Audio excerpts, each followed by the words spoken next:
Allez, bonjour à vous toutes et à vous tous. Aujourd'hui, c'est le coach de l'US Moza, Jérémy Antonio, mon invité. Jérémy, bonjour. Bonjour. Jérémy, j'ai envie de faire un petit peu le point sur cette magnifique épopée de la Coupe de France. Le petit poussé qui joue en Régional 3 et qui va jusqu'au 7e tour de Coupe de France. J'imagine que vous êtes un entraîneur heureux jusqu'à maintenant. La fin de saison nous dira si votre bonheur va continuer. Mais quel plaisir, j'imagine, de créer et de faire une épopée comme celle-ci. Ouais, ça a été un vrai plaisir d'avoir cette épopée avec des matchs à rebondissement. On a encore un petit peu la frustration de s'être fait éliminer à ce tour-là. On aurait aimé gravir un échelon en plus, mais ça reste une grande fierté et un grand bonheur d'avoir fait participer un maximum de bénévoles à une belle aventure. La magie de la Coupe de France, c'est de pouvoir tomber une nationale comme Saint-Priest.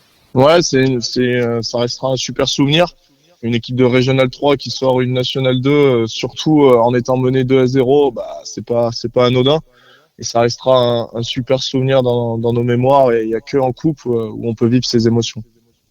Vous avez vécu également une osmose incroyable avec les supporters. Alors, est-ce que tout au long de l'année, ils sont aussi présents, ou alors vous avez quand même ça a mobilisé encore plus de supporters cette Coupe de France? On a la chance d'avoir bon nombre de supporters qui nous suivent à l'extérieur, qui sont présents aussi à domicile pour nous encourager. Et ça a forcément créé un petit peu d'attention cette Coupe de France avec un petit peu plus de monde qui vient au stade, des anciens joueurs qui ne s'étaient pas vus depuis longtemps. Donc on est aussi content, grâce à ce qu'on a fait sur le terrain, d'avoir partagé ça avec les supporters et d'avoir ramené encore un peu plus de monde au stade.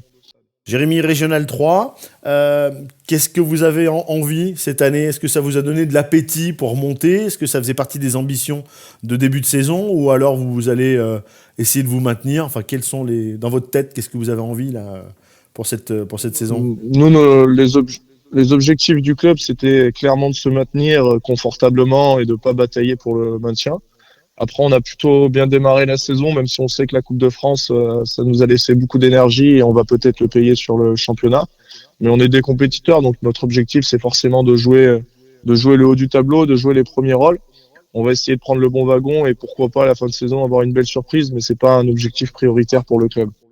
Voilà, c'est de garder cette épopée en tête et pourquoi pas en recommencer une l'année prochaine et, comme vous le disiez, faire un bon maintien pour rassurer tout le monde et être tranquille et faire plaisir aux supporters. Voilà, Et bien tout à joué. fait. Est-ce que vous êtes est-ce que vous avez gagné en pratiquant un beau jeu? Ouais, on a gagné en pratiquant notre football, c'est-à-dire repartir de derrière, d'essayer d'enchaîner les passes pour aller jusqu'au but. Voilà, après le rapport de force fait contre Saint-Priest et contre Orion, ça a été un petit peu plus difficile. Contre Cournon aussi, mais on a toujours gardé nos valeurs d'identité dans le jeu. Et ça, c'est plutôt une fierté. Et les joueurs ont été formidables sur ce point-là. Ils n'ont pas cherché à déjouer. On a des jeunes joueurs et on a pu poser des problèmes dans le jeu à toutes les équipes qu'on a affrontées en Coupe de France. Et pas seulement sur l'impact physique et sur l'aspect mental. Donc on est aussi fiers là-dessus.